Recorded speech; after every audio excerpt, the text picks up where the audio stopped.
Alors, la suite du TP, on s'intéresse maintenant au massif de Crussol, où on trouve cette strate de grès, du triade, c'est par-dessus une strate de marne, qui est aussi une roche sédimentaire.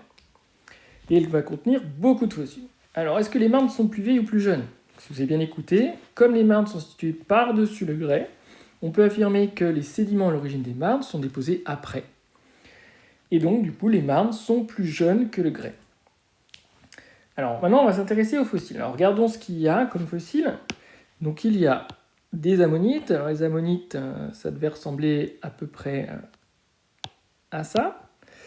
Il y a des bélémnites qui ressemblent à ça. Et puis, il y a des oursins. Les oursins, vous savez ce que c'est. Donc, dans quel milieu vivaient les fossiles retrouvés dans les marnes? Donc, avec ces informations, on peut se douter que le milieu dans lequel vivaient ces fossiles, c'était un milieu marin, peu profond, pour qu'il y ait des oursins. Donc, au final, à quoi devait ressembler le milieu de dépôt? Eh bien, ça devait être un milieu marin peu profond, dans lequel vivaient des oursins, des ammonites, des bélémnites.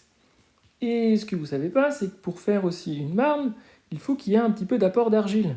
Et l'argile provient donc de l'altération des granites du continent. Donc on devait se situer pas loin d'un fleuve côtier. Donc pas loin d'un fleuve côtier, dans la mer, des sédiments se sont déposés avec des animaux morts, donc des restes d'oursins, de bélémnites, d'ammonites. Et après compaction, après cimentation, ces sédiments sont transformés en marne et on les retrouve aujourd'hui au niveau du château de Crussol. Alors attention, il n'y avait pas de relief à l'époque, on était sous le niveau marin. Le relief actuel est dû à la formation des Alpes, et ça, vous le reverrez en première SPSVT si vous choisissez cette spécialité. Alors la conclusion, on va tout résumer. Donc en 1, on a l'altération. Donc l'altération de roches, style par exemple ici un granit.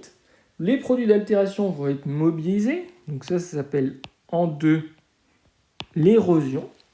Et après ils vont être transportés en 3, plus ou moins loin, en fonction de la taille des particules, donc les plus petites iront plus loin, et en fonction de la vitesse du courant.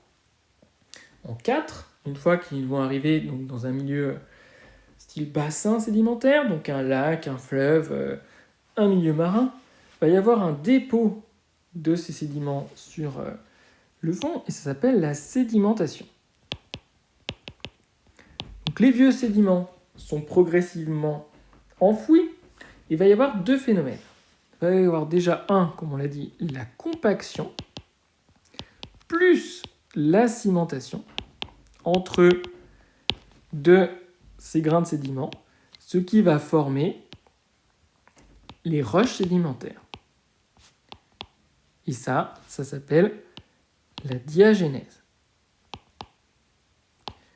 Voilà comment on peut passer de l'altération d'un granit, qui va donner par exemple du sable, transporté jusqu'à un bassin où il va y avoir sédimentation, et compaction, cimentation de ces grains de sable, ce qui va former comme roche sédimentaire du grès.